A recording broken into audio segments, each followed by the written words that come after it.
आज हम एक बॉस और एम्प्लॉय की लव स्टोरी की कहानी के बारे में जानेंगे। और कहानी की शुरुआत में हमें जियांग नाम की एक लड़की को दिखाई जाती है जो कि इस ड्रामा का फीमेल लीड होती है। और उसके पास तो दो डिग्री होती है, एक साइकोलॉजिकल होती है और एक इकोनॉमिक का होती है। और उसका ज़िंदगी का एक बड़ा सपना होती है कि वो टॉप इन्वेस्टमेंट बैंकिंग यानी कि HM में जॉब करे, इसलिए वो HM में इंटरव्यू देने के लिए आया होती है। और उसका इंटरव्यू एक क्यून नाम की लड़की ले रही होती है और वो पहली इंटरव्यू में सिलेक्ट हो जाती है तो वो तो बहुत ज़्यादा खुश होती है। तो आगे से क्यान उसे बताती है कि आज दोपहर में तुम्हारी और एक इंटरव्यू होने वाली है, लेकिन जो इंटरव्यू लेने वाला है वो बहुत ज़्यादा स्ट्रिक्ट है, इसलिए संभाल कर रहना। और दूसरी तरफ हमें हमारी मेन लीड को दिखाई जाती है जिसका नाम यान होती है और वो अपने काम को लेकर बहुत ज़्यादा स्ट्रिक्ट होती है क्योंकि उसे उसकी काम पर कोई भी गलती नहीं चाहिए होता।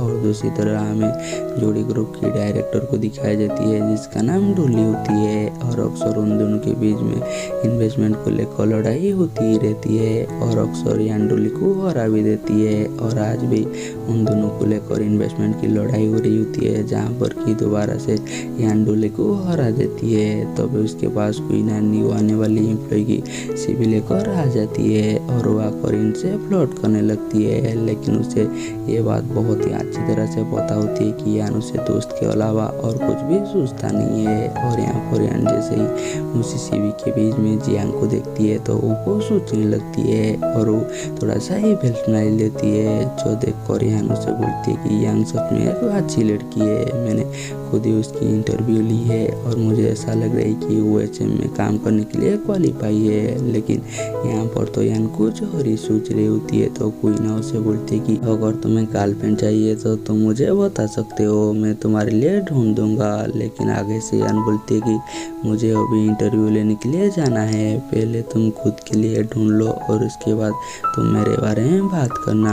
और वो इंटरव्यू लेने के लिए चली जाती है। और दूसरी तरह जियांग भी इंटरव्यू देने के लिए आती है और वो जैसे यान को देखती है तो उसे पहचान जाती है। और यहाँ पर यान जितने भी सवाल जियांग को पूछती है जियांग इसका सही से जवाब देती है, फिर भी यान उसे रिजेक्ट कर देती है। तो जियांग उदास होकर यहाँ से जाने लगती है तो यान उसे मिलने के लिए जाती है, लेकिन जियांग तो उसे कोई भी बात नहीं करता।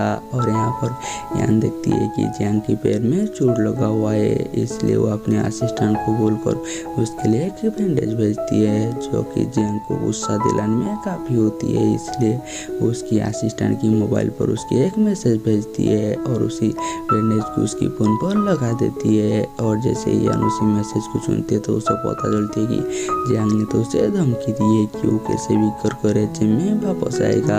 और यहाँ पर असिस्टेंट उसे पूछती है कि जियांग ने तो इतना अच्छा इंटरव्यू दिया, फिर भी आपने उन्हें रिजेक्ट क्यों कर दिया। तो आगे से जियांग बोलते है कि तुम ऐसे ही लड़कियों की तरफदारी करना बंद करो। तो आगे से असिस्टेंट बोलती है कि इसका मतलब आप उन्हें पहले से ही जानते हो। तो यान बोलती है कि मैं उसकी भलाई के लिए उसे यहाँ से रिजेक्ट किया, वो इन्वेस्टमेंट बैंकिंग के लिए नहीं बनी है। तो अभी हमें फ्लैशबैक में एक सीन दिखाई जाती है जहाँ पर कि जियांग और यान बचपन का दोस्त थे और वो एक ही स्कूल पर पढ़ते थे। और एक दिन यान ऐसे ही मजाक में जियांग के ऊपर एक कॉकरोच छोड़ दिया और जैसे से जियांग इतना घबरा गई कि वो यहाँ पर रोने लगी और वो बेहोश हो गई। तो अभी डॉक्टर जियांग के फादर को बताती है कि जियांग को आंसुओं से एलर्जी है, अगर वो दोबारा ऐसी रोती रहेगी तो उसकी डेथ भी हो सकती है। इसलिए जियांग के फादर यान को जिम्मेदारी देते हैं कि जैसे जियांग दोबारा से ना रोए और उसके स्कूल पर कोई भी परेशान ना करे, जिसके बदले वो यान को कुछ पैसे भी देते हैं जो कि जियांग ने देख ली थी। और दूसरी तरह जियांग अपनी दोस्त के साथ होती है तो उसे बताती है कि यान ने मुझे जानबूझकर रिजेक्ट किया था और वो बचपन में मेरी सेफ्टी बोलकर मेरे पापा से पैसा लेता था और वो बाकी बच्चों को बोलकर मुझे परेशान भी किया करता था ताकि वो मेरे पापा से और भी ज़्यादा पैसा लग सके। और मेरी बचपन का सबसे बुरा सपना यान ही है। और दूसरी तरह यान जियान को एक फ्रेंड रिक्वेस्ट भेजती है और क्योंकि जियान को पता नहीं होता वो यान है, इसलिए उसकी फ्रेंड रिक्वेस्ट को एक्सेप्ट कर देती है। और जब बताती है कि मैं यान हूँ तो वो गुस्से में आकर उसे ब्लॉक कर देती है और अपनी दोस्त सूली को बताती है कि उसकी हिम्मत कैसे हुई मुझे फ्रेंड रिक्वेस्ट भेजने की।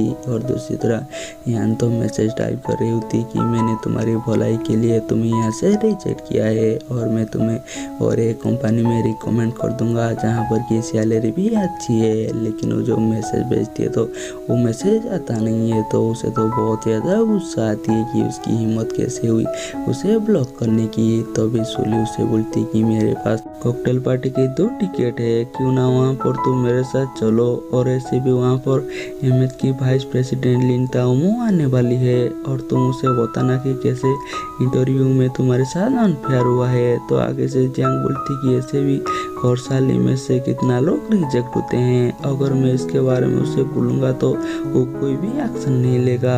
और वो दोनों पार्टी पर पहुंचे हुए होते हैं और यहाँ पर सुली अपने दोस्त का बदला लेने के लिए जाकर इनके ऊपर ड्रिंक गिरा देती है और उसके सामने नौटंकी करने लगती है कि तुम मेरी मैसेज का जवाब क्यों नहीं दे रही हो, क्या तुम अपने बीबी और बच्चे को भूल चुके हो। और ये सारी चीज़ें देखकर तो जियांग यहाँ पर मुस्कुरा रही होती है और जैसे ही इन जियांग को देखती है तो समझ जाती है कि इसके पीछे जियांग है। इसलिए इन सुली को बोलती कि क्या तुम मुझे जानते हो, तो मेरी फ़ोन नंबर क्या है या मैं कहाँ पर रहती हूँ। और यहाँ पर तो सुली पकड़ा जाती है, इसलिए इन सारे लोग को बोलती है कि यहाँ पर मेरी रियल गर्लफ्रेंड है। और वो जियांग के पास जाकर बताई थी कि ये मेरी गर्लफ्रेंड है। और जैसे ही मीडिया जियांग के पास आने लगती है तो जियांग यहाँ से भागने लगती है और वो रूफटॉप पर जाकर इनकी बुराई कर रही होती है। तो भी आकर बोलती कि क्या मैं सच में इतना ज़्यादा बुरा हूँ। तो आगे से जियांग उसे बोलती है कि इसलिए तो तुम बचपन से मेरे पापा से पैसा लेते थे मुझे प्रोटेक्ट करने की, लेकिन उसके बदले तुम खुद ही मुझे बुली करते थे। तो अभी हमें एक फ्लैशबैक सीन दिखाई जाती है जहाँ पर कि जियांग अपने स्कूल पर एक बार स्पीच देने वाली थी, लेकिन वो जहाँ पर अपनी स्पीच लिखा था वही पेपर गायब हो गया था। इसलिए वो इतना नर्वस हो गई कि वहीं पर रुकर बेहोश होने लगी। तो भी ना कर उसे बताती कि वो पेपर मेरे पास है। तो जियांग को ऐसा लग रही होती है कि इन ये सब जानबूझकर किया था। तो भी इन उससे बोलती है कि मैंने तुम्हें जानबूझकर उसमें फेल किया था क्योंकि तुम इन्वेस्टमेंट बैंकिंग के लिए नहीं बने हो, क्योंकि तुम तो सही से रो भी नहीं सकते। ये सुनकर जियांग तो और भी ज़्यादा इमोशनल हो जाती है और उसकी हालत ऐसी हो जाती है कि जैसे कि वो रोने वाली है। इसलिए यान उसे यहाँ से लेकर जाने लगती है। तो भी एक्सीडेंटली उन दोनों का किस हो जाती है और वहाँ पर ढेर सारा रिपोर्टर भी आ जाती है। तो यान जियांग को छुपा लेती है और रिपोर्टर को यहाँ से भेज देती है और देखती है कि यान तो रोने वाली है, इसलिए उसे यहाँ से लेकर चली जाती है। और वो दोनों जैसे ही यहाँ से जाते हैं तो तभी वहाँ पर ढूली आती है और उसे जियांग का एक क्लिप मिलते हैं और हमें पता चलती है कि कुछ टाइम पहले ही वो दोनों एक दूसरे से टकराए थे और ढूली को तो जियांग से एक तरफा पहली नज़र में ही प्यार हो गया था।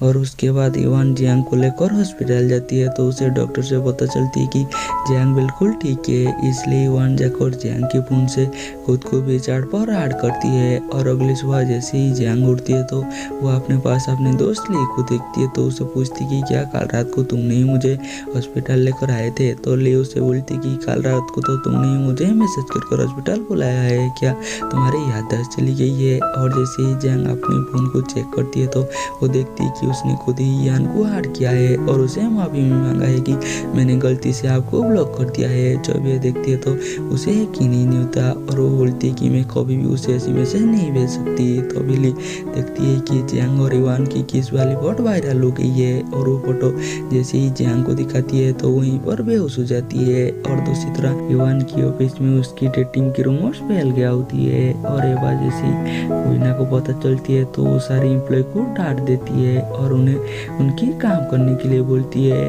और उसके बाद इवान की असिस्टेंट जाकर इवान को इसी न्यूज के बारे में बताती है, लेकिन इवान तो उसी न्यूज को देखकर मुस्कुरा रही होती है और उसकी असिस्टेंट इवान को मुस्कुराते हुए देखकर वो सारी बातें समझ जाती है। और वो इवान को बोलती है कि अगर आप जियांग को पसंद करते हो तो आप उसे यहाँ पर हायर क्यों नहीं कर देते। और वो इवान को छेड़ने लगती है कि डायरेक्टर और उसकी वाइफ एक साथ ही अब से काम करेंगे, लेकिन इवान उसे उसे बोलती है कि क्या तुम फ्री हो, अगर तुम फ्री हो तो ये काम लेकर करो, और उसे एक फाइल देती है जिसे कि उसे रिव्यू करना होती है। लेकिन असिस्टेंट बताती है कि मैं उसे पहले रिव्यू कर चुकी हूँ। लेकिन इवान तो दोबारा से उसे रिव्यू करने के लिए बोलती है और असिस्टेंट को ना चाहते हुए भी उसकी बात मानना पड़ती है। और उसके बाद इवान जियांग की लैंडलॉर्ड से मिलने के लिए जाती है और वो जियांग जिस घर पर रह रही है उसे खरीद लेती है ज़्यादा पैसे देकर, और उन्हें बोलती है कि मुझे आज ये घर चाहिए। और लैंडलॉर्ड ज़्यादा पैसे के चक्कर में उसे देने के लिए मान जाती है। और उसके बाद इवान अपने असिस्टेंट को कॉल करती है और उसे उसकी पास वाले अपार्टमेंट को उसे रेंट पर देने के लिए बोलती है। और उसकी रेंट इतना कम रखती है कि आगे से असिस्टेंट बोलती है कि अगर आप इतने ही अच्छे हो तो वो अपार्टमेंट मुझे ही रहने के लिए क्यों नहीं दे देते। तो आगे से इवान बोलती है कि वो अपार्टमेंट सिर्फ जियांग को ही रहने के लिए देना। और उसके बाद जियांग इवान की ब्लेजर लौटाने के लिए उसके पास आती है और उसे बोलती है कि तुम कितना भी कोशिश कर लो, लेकिन मैं कैसे ना कैसे कर इमेज में दोबारा से वापस आऊँगा। तो आगे से इवान उसे बोलती है कि तुम्हारे लिए इन्वेस्टमेंट बैंकिंग नहीं है, क्योंकि अक्सर लड़कियाँ उदास होने पर रो सकती हैं, लेकिन तुम तो तुम्हारे आंसू को भी अफोर्ड नहीं कर सकते। ये सुनकर जियांग को तो बहुत ज़्यादा बुरा लगती है और वो जैसे ही घर जाती है तो उसकी लैंडलॉर्ड उसके पास आती है और उसे बोलती है कि मेरी बेटे अब्रॉड से वापस आ रही है और उसे घर चाहिए, इसलिए तुम आज ये घर को वापस कर दो। और उसे उसकी डिपॉजिट भी वापस कर देती है। इसलिए जियांग को ना चाहते हुए भी वो घर को छोड़ना पड़ती है। और उसके बाद वो अपने दोस्त ली के पास जाती है और उसे बोलती है कि तुम मेरे लिए एक ऑनलाइन अच्छी और सस्ती अपार्टमेंट ढूंढ लो। और ली भी अपने दोस्त की रिक्वायरमेंट के हिसाब से उसके लिए एक अपार्टमेंट को ढूंढने लगती है। और वो दोनों तो एक अपार्टमेंट देखकर हैरान हो जाती है, क्योंकि वो अपार्टमेंट इतना अच्छा होती है लेकिन उसका रेंट तो बहुत ही कम होती है, जो कि उन्हें यकीन ही नहीं होता। इसलिए वो दोनों कॉल करते हैं और ये जानकर खुश हो जाती है कि सच में उसका रेंट बहुत ज़्यादा कम है। और दूसरी तरह असिस्टेंट को इवान कॉल कर बताई थी कि कल जियांग उसी घर को देखने के लिए आ रही है। इसलिए इवान तो बहुत ज़्यादा खुश हो जाती है और वो उनके ऊपर नजर रखती है। और उसके बाद जियांग घर देखने के लिए आती है तो उसे घर तो बहुत ज़्यादा अच्छा लगती है और उसके साथ उसकी रेंट भी। इसलिए वो तो वहीं पर ही कॉन्ट्रैक्ट साइन कर देती है। और जाते टाइम पर कॉन्ट्रैक्टर यान को इशारा करती है कि आपका काम हो गया। और उसके बाद जियांग लाइब्रेरी में लिन ताओ से मिलने के लिए जाती है, लेकिन उसके पास अपार्टमेंट नहीं होता, इसलिए उसे अंदर जाने नहीं देते। तो भी वहाँ पर डोली आ जाती है और उसे अंदर जाने के लिए उसकी मदद करती है। तो भी जियांग को याद आती है कि इस इंसान को तो मैंने पार्टी पर टकराया था। और उसके बाद जियांग अंदर जाती है और वो लिन ताओ से मिलती है और उन्हें बताती है कि इमेज में इंटरव्यू में मेरे साथ अनफेयर हुआ है, मुझे जानबूझकर वहाँ पर फेल किया गया है। इसलिए लिन ताओ उसकी दोबारा से वहीं पर इंटरव्यू लेती है और उसे वहीं पर पास कर देती है। और दूसरी तरह हम ली को देखते हैं जहाँ पर वो देखती है कि उसकी एक कस्टमर उसकी मॉडल के साथ बदतमीजी कर रही है। इसलिए वो गुस्से में जाकर उसके ऊपर पानी दे मारती है और उसे पता था कि इसके बाद उसे नौकरी से निकाल दिया जाएगा, इसलिए वो खुद ही जाकर नौकरी छोड़ देती है। तभी उसे जियांग कॉल कर बताती थी कि मेरी नौकरी लग गई है। यह सुनकर ली तो अपने दोस्त के लिए खुश हो जाती है और उसे बताती है कि मैंने अपनी नौकरी छोड़ दिया है। जो सुनकर जियांग तो उदास हो जाती है। तो आगे से ली बोलती है कि ऐसे भी मैं हमेशा से नॉवल लिखना चाहता था, जबकि अब मैं ऐसा करूँगा। तभी उसे एक हैंडसम सा लड़का दिखाई देती है और उसे पहली नज़र से उसे प्यार हो जाती है। और उसका नाम जियाई होती है और वो एक IT जीनियस होती है और वो एक डेटिंग ऐप को डेवलप करती है। और उसे उसी स्टोर गर्ल से पता चलती है कि वो लड़का यहाँ पर हमेशा से इंटरनेट के लिए आती है, इसलिए ली सोचती कि वहीं पर नौकरी करेगा ताकि जियाई उसे अपने रिश्ते को आगे भी बढ़ा सके। और दूसरी तरह जियांग अपने घर पर होती है और वो आज तो बहुत ज़्यादा खुश होती है, ऐसे भी उसे नौकरी मिल गया और रहने के लिए एक अच्छा घर भी। तो भी उसकी डोरबेल लॉक होती है और वो जाकर ओपन करती है तो देखती है कि वहाँ पर इवान है। तो उसे पूछती है कि तुम यहाँ पर क्या कर रहे हो। तो आगे से इवान उसे बोलती है कि क्या तुम अब से मेरी पड़ोसी हो, और ऐसे भी मैं तुम्हारी पड़ोसी हूँ, क्या तुम तुम्हारे घर पर नहीं इन्वाइट करोगे। लेकिन जियांग उसे मना कर देती है और उसे घर से बाहर निकाल देती है। और इवान को तो बहुत ज़्यादा गुस्सा आती है और वो सोचने लगती है कि ऐसे भी तो तुम मेरी अब से पड़ोसी हो, मैं ये सारी चीज़ का ज़रूर बदला लूँगा। और अगली सुबह सुबह जियांग यांग को देखकर तो उसकी मुँह ही उतर जाती है, लेकिन यांग का तो दिन ही बन जाती है। और ऑफिस में यांग जैसे ही जियांग को देखती है तो वो हैरान हो जाती है और उसके साथ खुश भी हो जाती है कि आखिरकार जियांग ने जो बोला था वो कर दिखा दिया है। और उसकी असिस्टेंट से उसे पता चलती है कि यहाँ पर जियांग को लिन ताओइमो ने हायर किया है। और जियांग को अपने कॉलीग से बातें सुनने की मिलती है कि उसने अपनी पर्सनल कॉन्टैक्ट का इस्तेमाल किया यहाँ से जॉब लेने के लिए। ये सुनकर तो जियांग तो बहुत ज़्यादा अपसेट हो जाती है, फिर भी वो हार नहीं मानती। और उसके बाद इवान उसे अपनी ऑफिस में बुलाती है और उसे बोलती है कि तुमने आखिरकार इमेज में एंट्री कर ही लिया, लेकिन मेरे पास बहुत सारे तरीके हैं तुम्हें यहाँ से निकालने के लिए, इसलिए तुम रेडी हो जाओ। और उसे केलान कंपनी का डाटा देती है और उसे एनालाइज करने के लिए बोलती है। और उसे ये बात भी बताती है कि अगर तुम 3 गलतियाँ करोगे तो मैं खुद ही तुम्हें फायर कर दूंगा। आगे से जियांग बोलती है कि तुम जितना कोशिश करना है कर लो, मैं इतना आसानी से यहाँ से नहीं जाने वाली हूँ। और युवान बोलती है कि तुम 2 हफ्ते से ज़्यादा यहाँ पर नहीं टिकोगे। तो आगे से जियांग बोलती है कि मैं यहाँ पर रुकने के लिए पूरी कोशिश करूँगा। तो युवान बोलती है कि तुम 2 हफ्ते के बाद रुकते हुए और मेरे नाम के गाने गाते हुए यहाँ से जाना है। तो आगे से जियांग बोलती है कि तुम ऐसे ही दिन में सपना देखना बंद करो। और दूसरी तरह ली भी उसी स्टोर पर काम करना स्टार्ट कर देती है। और जैसे ही वहाँ पर सावचान आती है तो वो छुप कर उसकी फ़ोटो खींचने लगती है। और उसके बाद जियांग लाइब्रेरी में होती है और वो केलान कंपनी की डाटा को एनालाइज कर रही होती है। तो अभी वो लाइब्रेरी की एक फ़ोटो खींचती है और वो अपनी सोशल मीडिया पर पोस्ट कर देती है, जो कि डुली देख लेती है। इसलिए वो जियांग से मिलने के लिए लाइब्रेरी में आती है, लेकिन वो जियांग को ऐसी दिखाती है कि जैसे कि वो दोनों इत्तेफाक से मिले हैं। और वो वहाँ पर जियांग की मदद भी करती है और उसे बताती है कि मुझे इन्वेस्टमेंट बैंकिंग के बारे में बहुत कुछ पता है, अगर तुम चाहते हो तो मैं इसके बारे में तुम्हें सिखा सकती हूँ। और यहाँ पर जियांग तो बहुत ज़्यादा खुश हो जाती है क्योंकि उसे कोई सिखाने के लिए एक टीचर मिल गया है। और जैसे ही जियांग अपने काम खत्म कर यहाँ से जाने वाला होती है तो भी वहाँ पर बारिश होने लगती है। तो डुली अपनी छाता जियांग को दे देती है, इसलिए जियांग उसकी छाता लेकर यहाँ से चली जाती है। और जैसे वो यहाँ से जाती है तो यहाँ पर डुली की मेंटर लिंडा आ जाती है और वो डुली को देखकर समझ जाती है कि वो जियांग को पसंद करती है। और अगले दिन जियांग अपनी रिपोर्ट युवान को देती है, लेकिन युवान को तो उसकी रिपोर्ट सही नहीं लगती है। और वो जियांग को बताती है कि तुमने सही से केलान के ऊपर रिसर्च नहीं किया, नहीं तो तुम्हें पता होता कि केलान कंपनी के चेयरमैन टिंग ने अपनी ये कंपनी की एसेट अपनी पर्सनल अकाउंट पर ट्रांसफर किया है। और ये बातें जिस एम्प्लॉय को पता थी उसने उसी एम्प्लॉय को जॉब से निकाल दिया है ताकि इसके बारे में और किसी को भी पता न चले। और वो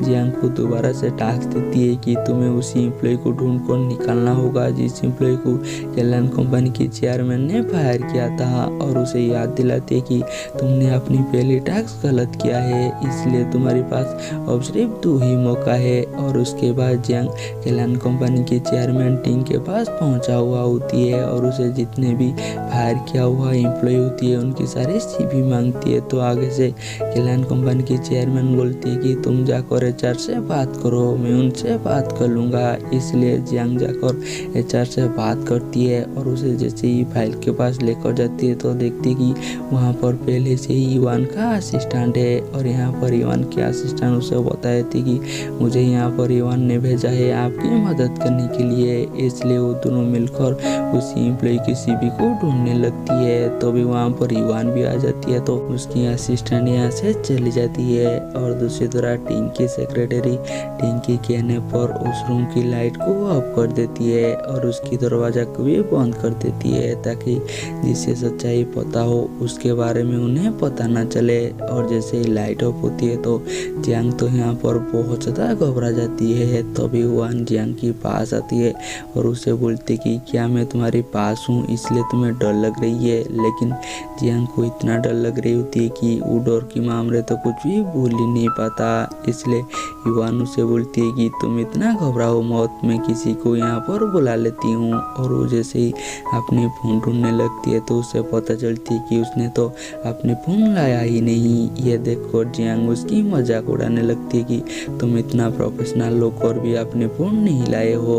और वो अपनी फ़ोन निकालती है और वो युवान की हमने स्टाइल मारने लगती है, लेकिन उसे भी पता चलती है कि उसकी फ़ोन में तो बैटरी नहीं है। ये देखकर युवान तो उसकी मजाक उड़ाने लगती है। तो आगे से जियांग बोलती है कि क्या तुम्हें इस सिचुएशन भी मजा आ रही है। लेकिन आगे से युवान बोलती है कि किसी सिचुएशन पर तो नहीं, लेकिन किसी को ऐसी हालत में देखकर बहुत ज़्यादा मजा आ रही होती है। तो आगे से जियांग बोलती है कि पहले तो सब कुछ ठीक था, लेकिन तुम जब से आई तब से गड़बड़ हो रही है। पहले तो लाइट चली गई और हम दोनों यहीं पर लॉक हो गई। तो आगे से युवान बोलती है कि इस रूम में बहुत ज़्यादा इम्पोर्टेंट फाइल है, इसलिए इस रूम में और भी एक लाइट होगा।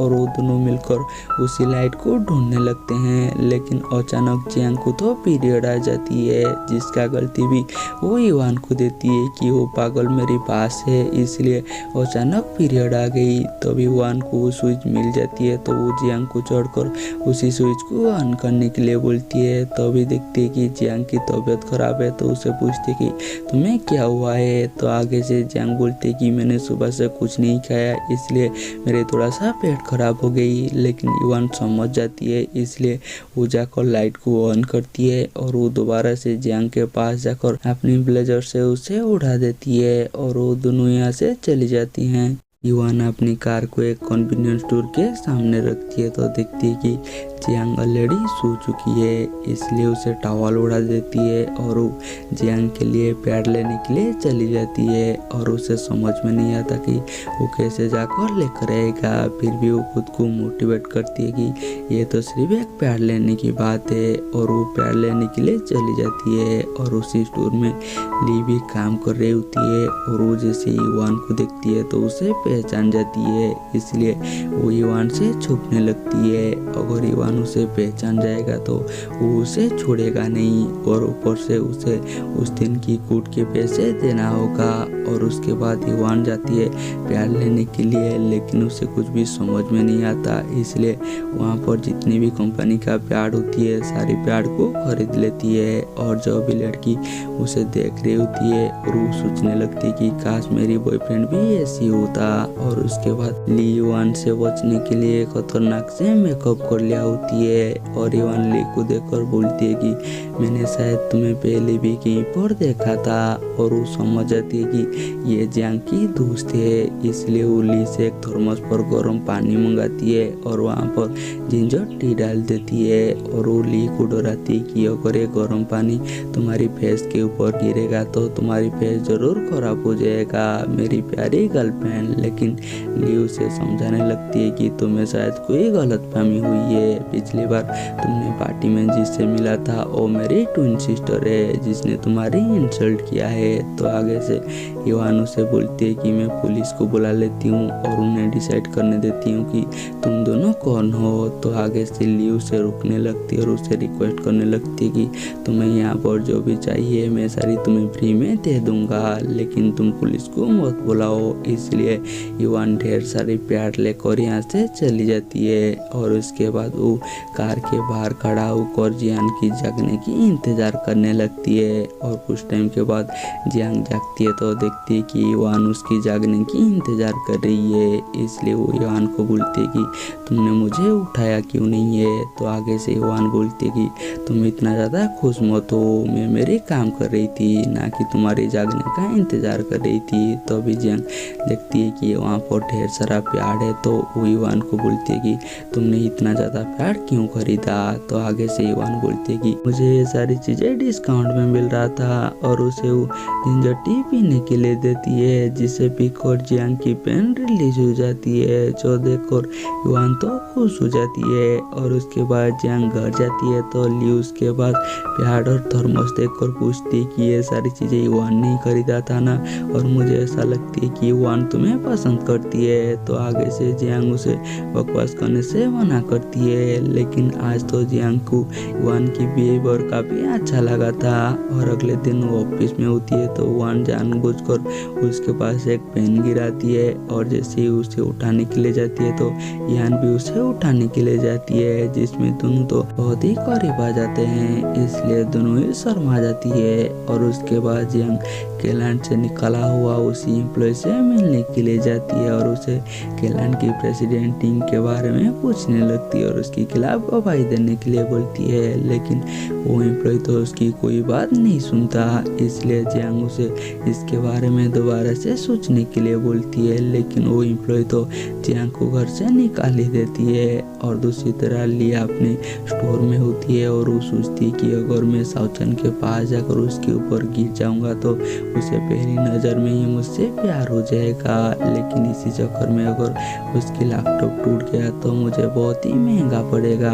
तभी एक कस्टमर आकर उसे कुछ लेने के लिए अंदर भेज देती है और उसकी काउंटर में जितने भी कैश होती है सब वो चुरा कर भाग जाती है। और जैसे इसके बारे में ली को पता चलती है तो वो जाकर साउचान से मदद मांगती है और साउचान भी सीसीटीवी फुटेज देखकर उसकी मदद करती है और उसी चोर को पकड़ा देती है और उसकी पैसा उसे वापस कर देती है। जो देख कर ली तो साउचान के ऊपर पूरी तरह से इम्प्रेस हो जाती है कि ये जीनियस के साथ साथ कितना स्मार्ट भी है। और दूसरी तरह वही एम्प्लॉय जियांग को मैसेज कर गवाही देने के लिए मान जाती है। और अगले दिन मीटिंग पर युआन कैनाल के प्रेसिडेंट टीम को निकालने की बात बोलती है, क्योंकि 3 साल पहले कंपनी की बुरी हालत देखकर उसने कंपनी की एसेट अपनी पर्सनल अकाउंट पर ट्रांसफर किया था और गवाही देने के लिए वहां पर वही एम्प्लॉय को बुलाती है, लेकिन कैनाल के प्रेसिडेंट सबको बताती है कि ये और उसकी वाइफ हमारी कंपनी में अकाउंट की काम करते थे, लेकिन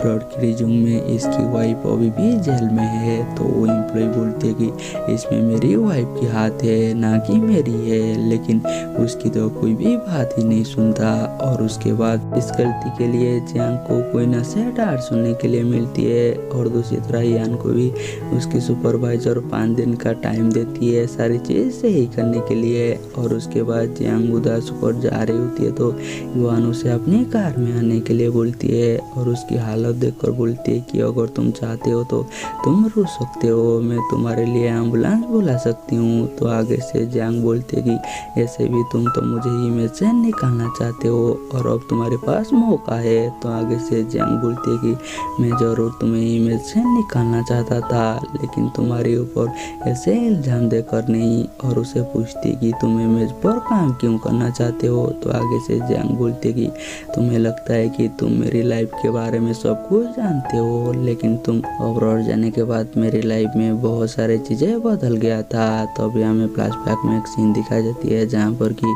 युआन अब्रॉड जाने के बाद जियांग की फादर का डेथ हो गया था और उनकी डेथ इमेज को लेकर हुआ था, इसलिए वो इमेज पर काम करना चाहता था। और उसके बाद ली आज दिन भर जो भी हुआ वो सारी बातें जियांग को बता रही होती है कि कैसे साउचन ने उसकी मदद की। तभी जियांग के पास उसकी मदर की कॉल आती है और उससे पूछती है कि क्या तुम ठीक तो हो ना, और तुम कभी भी रोना मत, अगर कोई ऐसी बात है तुम किसी को बता नहीं सकती तो तुम मुझे कॉल कर सकते हो और तुम मुझे बता सकते हो। तो भी जियांग के पास टूली का मैसेज आती है और टूली उसे डिनर पर इनवाइट करती है। तो जियांग उसके साथ डिनर करने के लिए मान जाती है और उसके साथ डिनर पर जाते टाइम पर युआन उसे देख लेती है तो उसे मैसेज करती है कि तुम इतना रात में कहाँ पर जा रही हो, क्या तुम कैनाल के प्रेसिडेंट को मारने के लिए जा रहे हो, अगर ऐसी बात है तो तुम्हें इसका बहुत ही बड़ा कीमत चुकाना होगा। तो आगे से जियांग बोलती है कि मेरा पहली टारगेट तुम हो, मैं पहले तुम्हें मारूंगा और उसके बाद सोचूंगा कि मैं और किसी को मारूंगा। तो युआन बोलती है कि अगर ऐसी बात है तो तुम घर जल्दी वापस आ जाना ताकि तुम मुझे जल्दी से मार सको। और उसके बाद जियांग टूली के साथ डिनर पर जाती है तो उसे उसी रेस्टोरेंट पर एक फ्लावर मिलती है और डिनर खत्म होने के बाद टोली जियांग को छोड़ने के लिए आती है और जैसे युवान देखती है कि कोई लड़का जियांग को छोड़ने के लिए आई है तो उसे तो बहुत ज़्यादा गुस्सा आती है कि जियांग को उसकी कंपनी से अब निकालने वाले हैं। फिर भी वो डेट मार रही है, लेकिन उसे पता नहीं था कि वो लड़का टोली है। तो भी टोली जियांग का फ्लावर उसे लौटा देती है, जो देखकर जियांग की गुस्सा तो और ज़्यादा बढ़ जाती है। और दूसरी तरह कैनाल के प्रेसिडेंट टिंग ने उसी आदमी को पैसा दिया था ताकि वो सबके सामने ऐसी दिखे कि जिससे कि ये वही एम्प्लॉय है जिसे सारी बातें पता है। और इसके बारे में इवान को पता चल जाती है तो वो उसी एम्प्लॉय से मिलने के लिए जाती है और उसे बोलती है कि रिसेंटली तुम्हारे अकाउंट में और किसी अकाउंट से पैसे आए हैं। और इसके बारे में उसे पूछती है तो वो आदमी तो इवान से इसके बारे में कोई भी बात नहीं करता। और जैसे ही इवान उसे ब्लैकमेलिंग करती है तो वो डर के मारे उसे सारी बातें बता देती है। और दूसरी तरह जियांग को भी पता चल जाती है कि वो वही आदमी नहीं है, इसलिए जो आदमी को सही बातें पता है वो उसके बारे में ढूंढने लगती है। लेकिन उसने पूरी रात मेहनत करती है लेकिन उसे कोई भी इंफॉर्मेशन नहीं मिलती। तो भी वहाँ पर ले आती है और एक डॉक्यूमेंट उठाती है और उसे जैसे ही दिखाती है तो उसे उसी डॉक्यूमेंट में वही आदमी मिल जाती है। और वो बहुत ही खुशी से यान के पास जाकर बताती है कि मुझे रियल आदमी पता चल गया है जिसे सारी बातें पता है। लेकिन युवान को तो इसके बारे में पहले से ही पता होती है, इसलिए वो जियांग को बोलती है कि कैनाल के प्रेसिडेंट टिंग 2 बजे यहाँ पर कॉन्ट्रैक्ट साइन करने के लिए आने वाले हैं, जिससे कि तुम्हें कैसे भी कर रुकना होगा। और मैं उसी आदमी के पास जा रही हूँ जिसे सारी बातें पता है। और उसके बाद युवान उसी आदमी के पास जाती है जिसे सारी बातें पता है और उनके साथ मिलकर वो गवाही देने वाली थी, लेकिन वो गवाही देने से साफ साफ मना कर देती है। तो युवान उसे बोलती है कि चलो हमें कंपटीशन करते हैं, अगर तुम जीत जाओगे तो मैं तुम्हें और कुछ भी नहीं बोलूँगा, अगर मैं जीत जाऊँगा तो तुम्हें मेरे साथ चलकर गवाही देनी होगी। और दूसरी तरह जियांग भी उन्हें रुकने की पूरी कोशिश करती है, लेकिन ट्यांग तो उसकी कोई बात नहीं सुनता और उसे तो उसी रूम से निकालने लगती है। तो भी वहाँ पर युवान आ जाती है और उसे बताती है कि तुमने जितने भी गलत काम किया है मैंने सारी लिस्ट तुम्हारी बोर्ड ऑफ डायरेक्टर को भेज चुकी हूँ। और वो उसी आदमी को अपने साथ भी लेकर आया हुआ होती है ताकि वो उसके खिलाफ गवाही भी दे सके। और ये देखकर तो टिंग तो और कुछ भी भूल ही नहीं पाता। और उसके बाद जियांग युवान की बचपन वाली फेवरेट स्नैक्स लेकर उसके पास जाती है, लेकिन आगे से युवान बोलती है कि मैंने ये सारी चीज़ें तुम्हारे लिए नहीं किया, मैंने ये सारी चीज़ें खुद के लिए किया। मैं एक इन्वेस्टमेंट बैंकिंग में काम करती हूँ जिसमें मैं मेरे काम पर कोई भी गलती नहीं कर सकती थी। तो आगे से जियांग बोलती कि मुझे लगता था कि तुम जितना बुरा हो असल में तुम इतना बुरा नहीं हो। तो आगे से युवान भी बोलती कि मुझे लगता था कि तुम जितना वीक हो उतना वीक नहीं हो, तुम मुझसे कई गुना ज़्यादा स्ट्रांग हो। और उसके बाद युवान जियांग को लेकर डिनर पर जाती है और उसे वहीं पर माफ़ी मांगती है उसी लेटर के लिए। तो आगे से जियांग बोलती है कि तुम्हें पता तो है ना उस लेटर की वजह से मेरी हालत क्या हुई थी। तो आगे से युवान बोलती है कि मुझे ये बात बहुत ही अच्छी तरह से पता है कि वो लेटर की वजह से तुम्हारी क्या हालत हुई थी। तो भी हमें फ्लैशबैक में एक सीन दिखाई जाती है जहाँ पर कि युवान को जो पता चला कि वो बाहर जाने वाली है पढ़ने के लिए, इसलिए वो जियांग के पास एक लेटर लिखा था जिसमें उसने जियांग से माफ़ी मांगा था कि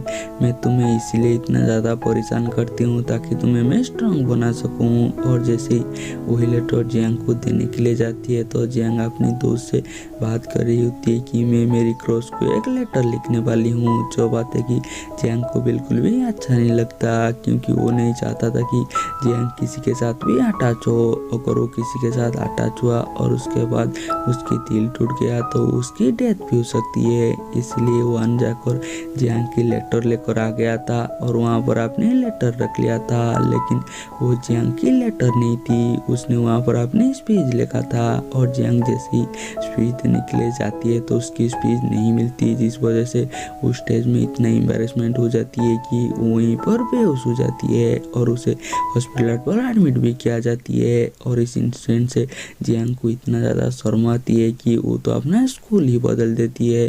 और उसके बाद इवान जियांग को बोलती कि इस बार तो तुम बच गई, इसका मतलब ये नहीं कि मैं तुम्हें एमएस से नहीं निकालूंगा। तो आगे से जियांग बोलती है कि मुझे एक बहुत ही अच्छा टीचर मिल गए हैं जो मुझे इन्वेस्टमेंट बैंकिंग को लेकर पढ़ाते हैं और वो भी इन्वेस्टमेंट बैंकिंग पर काम करते हैं और अब से मुझे तुमसे या तुम्हारी कोई भी ट्रिक से डर नहीं लगता। तो आगे से इवान बोलती है कि जो भी कोई इन्वेस्टमेंट बैंकिंग में काम करते हैं उनके पास इतना टाइम नहीं होगा कि वो तुम्हें पढ़ा सके। अगर वो तुम्हें पढ़ा रही है या तुम्हें सिखा रही है इसका मतलब उसका इसके पीछे कोई ना कोई मतलब होगा। तो आगे से जियांग बोलती है कि और कोई तुम्हारे जैसा नहीं होता और वो अपने टीचर की यहाँ पर बहुत ज़्यादा तारीफ करते हैं। तो इवान को बहुत ज़्यादा गुस्सा आती है, इसलिए वो यहाँ से चली जाती है और उसके बाद वो जियांग को बोलती है कि क्यों ना हम एक इलेक्ट्रिक कुकर खरीद ले ताकि हमें कुक करने में आसानी हो।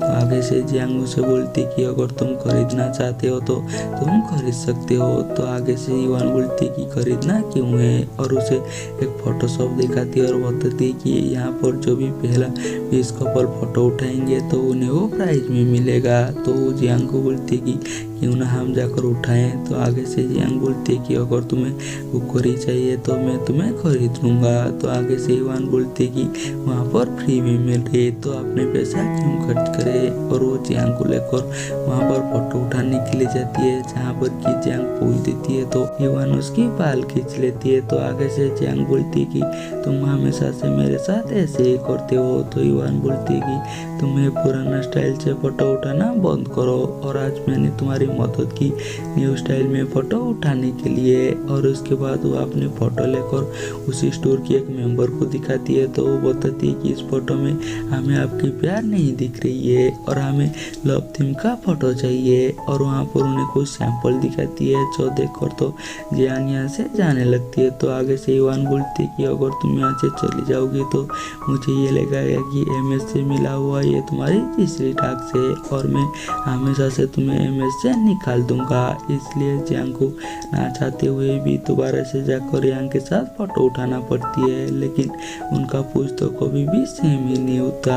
इसलिए जियांग यहाँ से दोबारा से जाने लगती है। तो इवान उसे रुकती है और उसी चक्कर में जियांग वहाँ पर रखा हुआ पानी से टकराती है और वो पानी जाकर बोर्ड से टकराती है और वहाँ पर जितना भी इलेक्ट्रिसिटी होती है सारी जल जाती है। और यहाँ पर इवान को एक कुकर के चक्कर में बहुत ही ज़्यादा नुकसान हो जाती है। और उसके बाद इवान वही फोटो लेकर अपने घर चली जाती है और वो बचपन में जियांग के साथ जो भी फोटो उठाया हुआ होती है उसे देखने लगती है। असल में वो जियांग के साथ वहाँ पर जाना चाहता था क्योंकि वो बचपन में भी जियांग के साथ ऐसे एक स्टूडियो पर गया था, इसलिए वो जियांग को जबरदस्ती वहाँ पर लेकर गया था। और उसके बाद वो अपने असिस्टेंट से मिलने के लिए जाती है और उसे बताती कि जियांग को एक टीचर मिल गई है जो कि उसे इन्वेस्टमेंट बैंकिंग के बारे में पढ़ाती है। तो आगे से उसकी असिस्टेंट पूछती कि उसकी टीचर कौन है। तो इवान बोलती कि मुझे इसके बारे में कुछ भी पता नहीं है और मैं देखती हूँ कि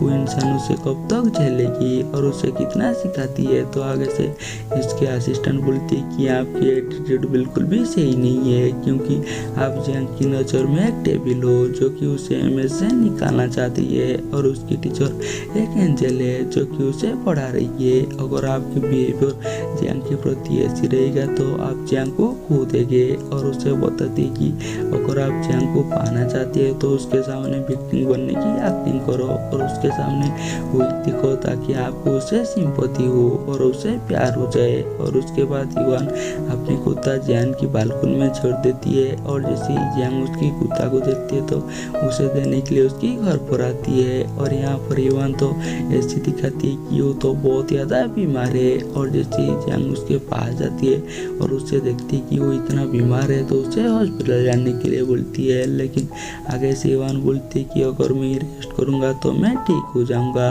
और इवान उसे बोलती है कि मुझे भूख लगी है, क्यों ना तुम मेरे लिए कुछ बना दो। इसलिए जियांग मुझे पूछते कि तुम क्या खाओगे। और यहाँ पर इवान इतना लिस्ट बोलती है कि आगे से जियांग बोलती है कि मुझे लग रहा है कि तुम बिल्कुल भी बीमार नहीं हो। फिर भी वो उसके लिए दलिया बना कर लेकर आती है। तो आगे से इवान बोलती है कि मुझे बिल्कुल भी अच्छा नहीं लग रही है, क्यों ना तुम मुझे एक बुक पढ़ा कर सुना दो। और वो बुक इतना रोमांटिक होती है कि इवान खुद ही यहाँ से भेज देती है। और उसके बाद वो ली के पास जाती है तो उसे पता चलती है कि जियांग के टीचर का नाम डोली है। तो भी वहाँ पर सावचान आती है तो ली उसके पास जाकर उसकी विचार डायरी मांगती है, लेकिन उसे इस तरह देखकर वो अपनी बात बदल देती है कि तुम किसके ऊपर काम करती हो। तो आगे से सावचान बताती है कि मैं एक डेटिंग ऐप को डेवलप करती हूँ। तो ली बताती है कि तुम बहुत ही अच्छे प्रोजेक्ट पर काम करते हो। ये सुनकर सावचान तो उसे अपनी विचार डायरी दे देती है। और दूसरी तरह जियांग डोली से मिलने के लिए क्या होती है तो इवान उसकी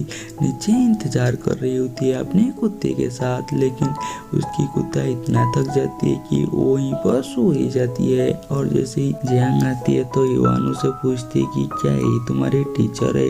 तो आगे से जियांग उसे पूछती है कि क्या तुम दोनों एक दूसरे को जानते हो। तो आगे से वो दोनों एक ही साथ ही मना करते हैं। तो इवान डोली को थैंक्स बोलती है उसकी एम्प्लॉय को ट्रेन करने के लिए। और आगे से डोली जैसे ही जियांग की कंधे के ऊपर अपनी हाथ रखती है तो आगे से इवान गुस्से में उसे बोलती है कि क्या तुम तुम्हारे कॉम्पिटिटर की एम्प्लॉय को सेड्यूस कर उसे हराना चाहते हो। अगर ऐसी कुछ सोच रहे हो तो ऐसा सोचना बंद करो, और नहीं तो मैं तुम्हें छोड़ूंगा नहीं। और उन दोनों को इतने गुस्से में देखकर जियांग तो यहाँ पर घबराई जाती है। और यहीं पर हमारी एपिसोड खत्म हो जाती है और हम मिलेंगे जल्दी ही नेक्स्ट एपिसोड में।